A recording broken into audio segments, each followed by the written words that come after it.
Assalamualaikum warahmatullahi wabarakatuh. Baiklah, pada kesempatan kali ini Ibu mendapat tugas untuk mengajar di lokal ini. Baiklah, apakah kalian sudah kenal atau belum dengan Ibu?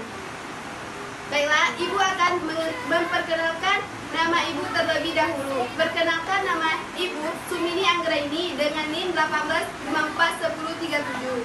Baiklah, pada kesempatan kali ini, sebelum kita memulai proses pembelajarannya, sebaiknya kita berdoa terlebih dahulu. Berdoa mulai. Berdoa selesai. Baiklah, kita sudah selesai berdoa, sebaiknya kita akan mengabsen terlebih dahulu. Apakah ada yang tidak masuk? Baiklah, Ibu akan mengabsen terlebih dahulu. Apakah sudah hadir semua atau ada yang tidak masuk? Oke, nihil ya. Sekarang kita melanjutkan proses pembelajarannya dengan tema atau judulnya teks eksposisi. Baiklah, apakah kalian sudah ada yang tahu tentang pengertian teks eksposisi? Oke, baiklah, di sini akan Ibu jelaskan tentang pengertian teks eksposisi.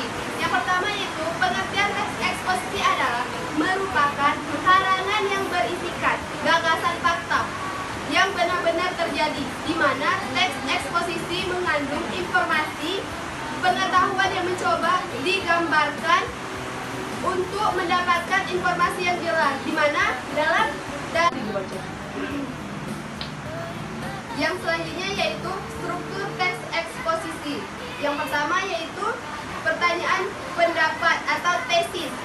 Dalam pernyataan tesis tersebut, pertanyaan pendapat atau tesis merupakan bagian teks yang berisikan pertanyaan pendapat penulis atau juga disebut dengan bagian pembukaan. Maksudnya, di dalam tesis tersebut ada beberapa bagian. Yang pertama, ada bagian pembukaan atau opening dalam suatu pendapat atau tesis tersebut. Yang kedua yaitu argumentasi.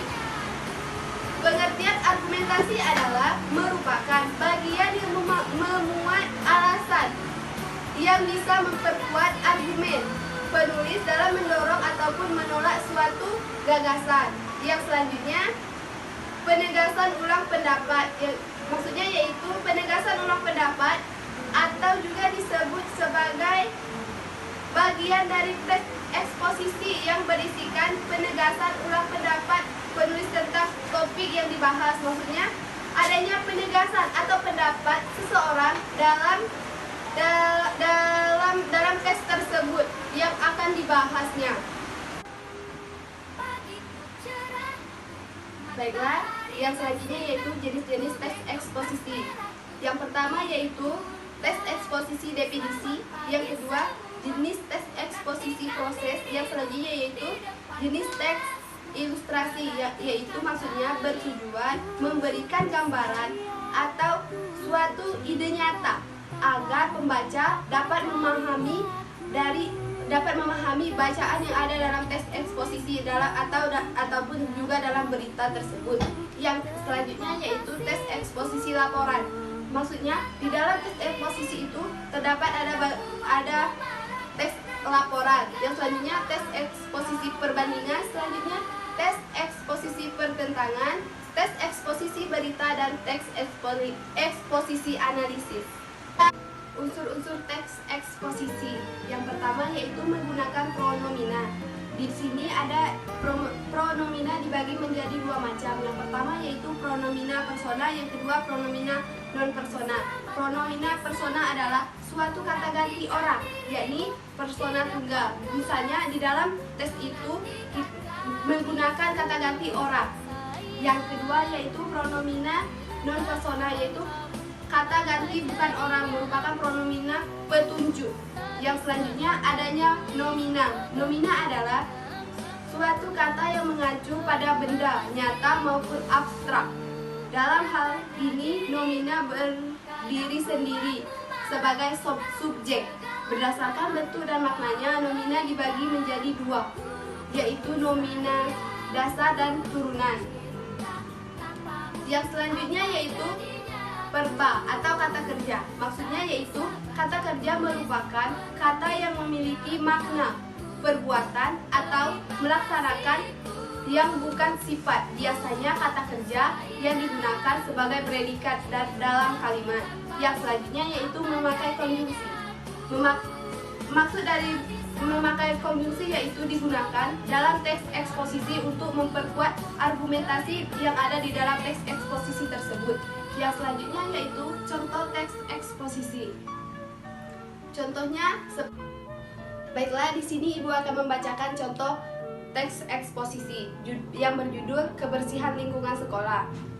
Tesisnya yaitu kebersihan lingkungan sekolah adalah satu dari beberapa faktor penting untuk untuk menciptakan kenyamanan di lingkungan sekolah dan di sekitarnya. Setiap sekolah selalu mengajarkan siswa-siswinya untuk menjaga kebersihan sekolah. Yang tak jarang banyak dilakukan lomba kebersihan sekolah untuk menarik minat siswa-siswi agar peduli terhadap kebersihan. Beberapa cara yang dilakukan untuk menjaga kebersihan lingkungan seperti membuang sampah pada tempatnya, menyapu lingkungan sekolah, ataupun menghapus papan tulis. Argumentasinya di kelas biasanya dilakukan pembagian tugas piket setiap hari untuk menjaga kebersihan di kelas. Petugas piket biasanya melakukan tugas untuk menyapu, menghapus papan tulis, dan membersihkan lingkungan sekolahnya untuk mempersiapkan alat tulisan guru. Di hari Jumat, semua anggota kelas melakukan kerja bakti, membersihkan sekolah setelah pelajaran pertama selesai. Satu di antaranya memanfaatkan yaitu membuat hubungan antara murid. Manfaatnya yaitu membuat hubungan antara murid dan. Baiklah anak-anak, jika ingin bertanya Ibu persilakan. Jika tidak ada, untuk mempersingkat waktu Ibu akhiri. Wabillahi taufik walhidayah. Wassalamualaikum warahmatullahi wabarakatuh.